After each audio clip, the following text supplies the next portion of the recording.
programa Conversando Direito está discutindo com o doutor Diogo Cruvinel e o advogado Adriano Cardoso sobre corrupção eleitoral.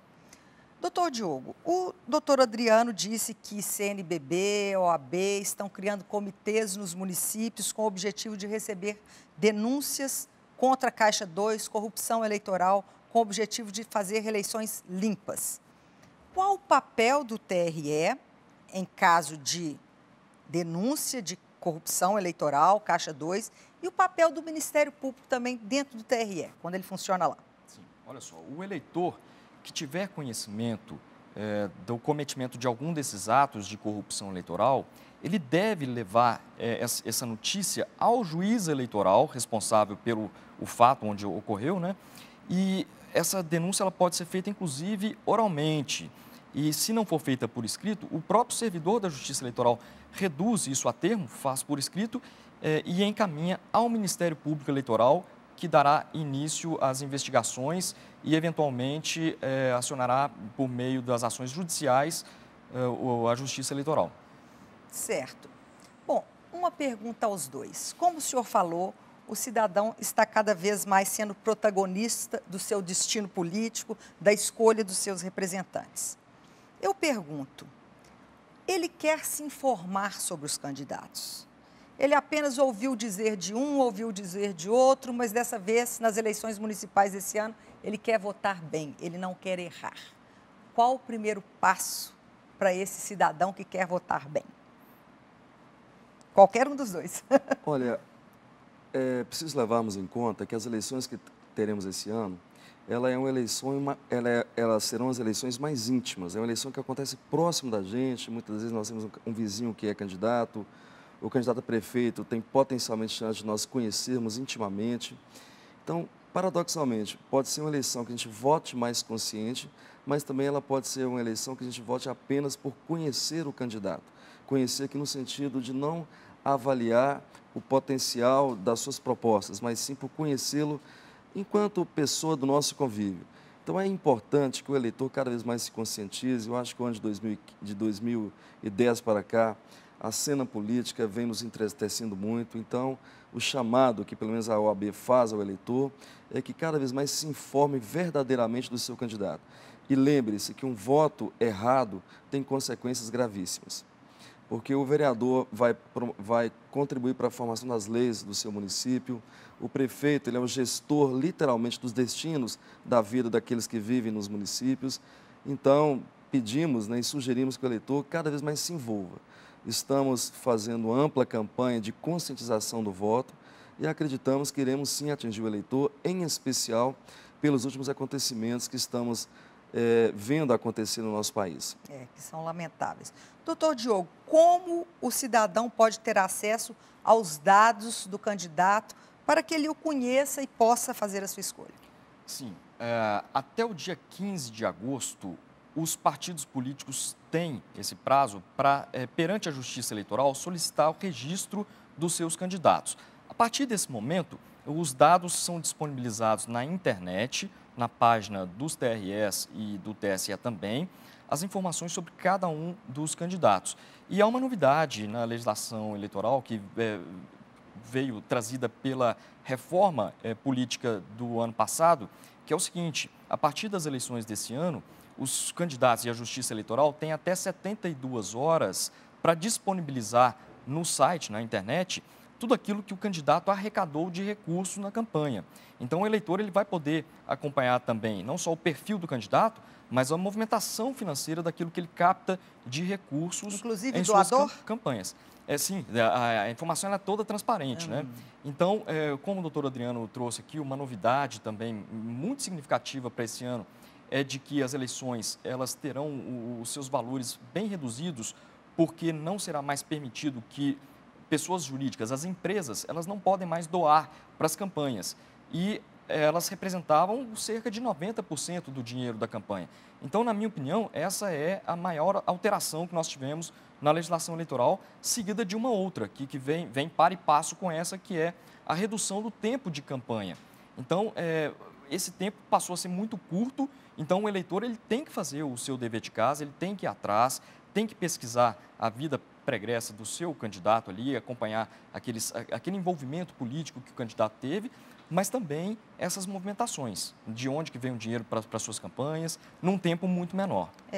Eu particularmente sou contra todos esses marqueteiros para criar uma imagem do candidato como se fosse uma novela, um filme, que não deixa de ser, entre aspas, uma enganação para o cidadão. Então, como que os senhores veem essa questão da construção de um candidato, de um partido, através de imagens de marketing, muitas vezes caríssimas? Como que fica essa mudança aí da proibição da doação da pessoa jurídica e essa realidade que, se Deus quiser, nós vamos vencer? O que o senhor acha, doutor? Agora os candidatos vão ter que ser mais criativos para levar uma imagem mais direta e sem todo esse aparato essa maquiagem de enfeite, né? Que busca, no fundo, sensibilizar o eleitor por meio de imagens que despertem alguma emoção, né? Alguma comoção, e deixam um pouco de lado os projetos políticos, que é o que realmente importa. Então, cabe ao eleitor ter essa sabedoria de ir além daquilo que ele está vendo só como imagem. O que o senhor acha, doutor Adriano, de toda essa maquiagem, de todo esse marketing em torno dos candidatos e dos partidos? Falando genericamente, tá, gente? Pois bem, é inevitável que os partidos políticos, para que sejam vitoriosos nas eleições, eles busquem candidatos que sejam minimamente conhecidos, candidatos que já disputaram outros pleitos políticos, candidatos que, de alguma forma, são considerados famosos, né? Para que o eleitor diminua essa distância entre o desconhecido e aquele que vai receber o voto. De certa forma, portanto, é quase um pouco inevitável que na cena política tenhamos pessoas que aparecerão apenas naquele momento. Não quer dizer que necessariamente são pessoas que não estão dotadas de capacidade para bem representar. O que deve-se, assim, dar uma importância maior é que quem deve ser o protagonista da cena política não é o advogado do candidato, não é o marqueteiro do candidato, e sim o candidato e o eleitor. Cada vez mais que essa, digamos assim, essa distância ficar diminuída, que eles possam conversar mais através dos meios lícitos que nós temos, como, por exemplo, propaganda pela internet, propaganda pelo rádio e televisão. Falando sobre propostas e não sobre emoções. Assim, é natural que a emoção, de alguma forma, ela é definidora do voto, naturalmente, mas eu acho que quanto mais o candidato se mostrar como ele próprio é, de alguma forma, pelo menos teria melhores condições de ter o meu voto. Eu não quero crer que talvez seja dos demais eleitores também. Certo. E quais são os crimes mais comuns? Olha, lamentavelmente, a compra de voto, ainda que de uma forma bastante disfarçada, quando eu digo disfarçada, porque outrora ela já foi direta, né? O candidato comprava literalmente o voto do eleitor, muitas vezes pagava apenas depois de alguma forma conferir. E hoje ela está assim muito camuflada, mas infelizmente ela continua ainda na cena política, como por exemplo com troca de favores, né? Olha, eu posso eventualmente lhe ajudar, mas só depois que eu ganhar as eleições. Isso, na minha modesta opinião, acaba sendo uma forma indireta de compra de voto.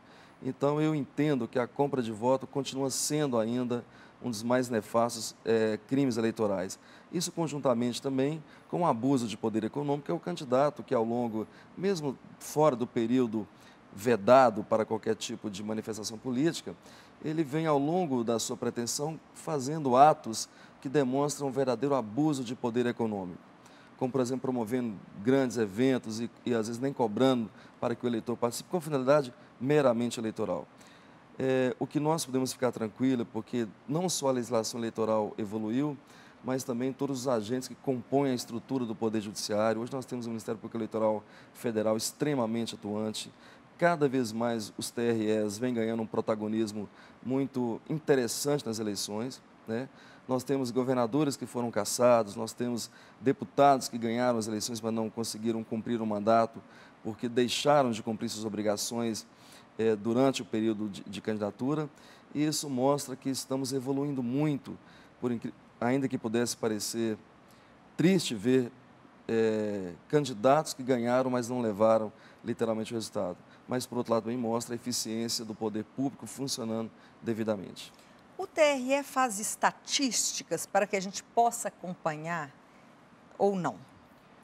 A gente tem um setor de acompanhamento de processos, sim, tem estatístico lá na Justiça Eleitoral, só que controlar todos esses processos é muito difícil, porque são várias instâncias e, eventualmente, o processo tem uma decisão alterada no TSE, tem que voltar para um novo julgamento no TRE ou, eventualmente, até na primeira instância.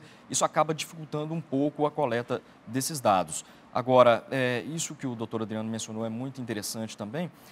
O seguinte, candidatos que são condenados após as eleições por alguma irregularidade cometida durante a campanha, isso tem tido um efeito cada vez mais pedagógico. Então, para as novas eleições, os candidatos, mesmo aqueles políticos já com uma carreira política, já terem disputado eleições, eles estão percebendo que existe uma realidade diferente nos tribunais. Então, agora, de fato, com a alteração da legislação e com esse protagonismo da OAB, do Ministério Público e da Justiça Eleitoral se fazendo mais presente, então os candidatos estão realmente sendo condenados por eventuais irregularidades cometidas em suas campanhas. E a questão da propaganda eleitoral irregular?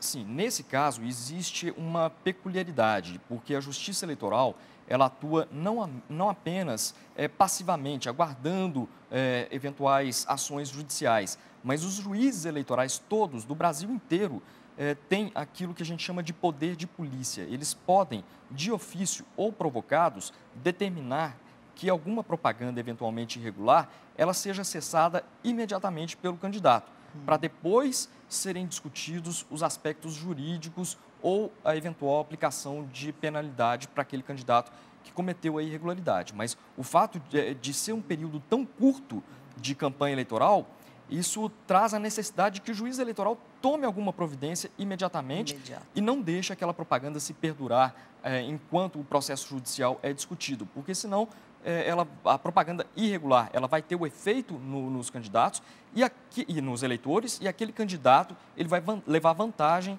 em relação aos outros que tenham levado a sua campanha de uma forma mais correta. Ok.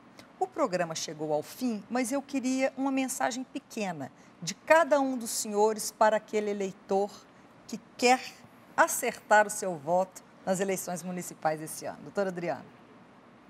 Eu diria que o eleitor tem que ter em mente que está em suas mãos a mudança do nosso país, e que começa pelo nosso município, pela nossa cidade. Então, que ele se conscientize e se arvore deste poder, porque é só dele. E que não deixe nenhuma influência que não seja lícita, ou seja, uma propaganda que mostre, por exemplo, a capacidade de gestão do candidato, definir seu voto. O voto não tem preço, ele tem apenas consequência. Doutor Diogo.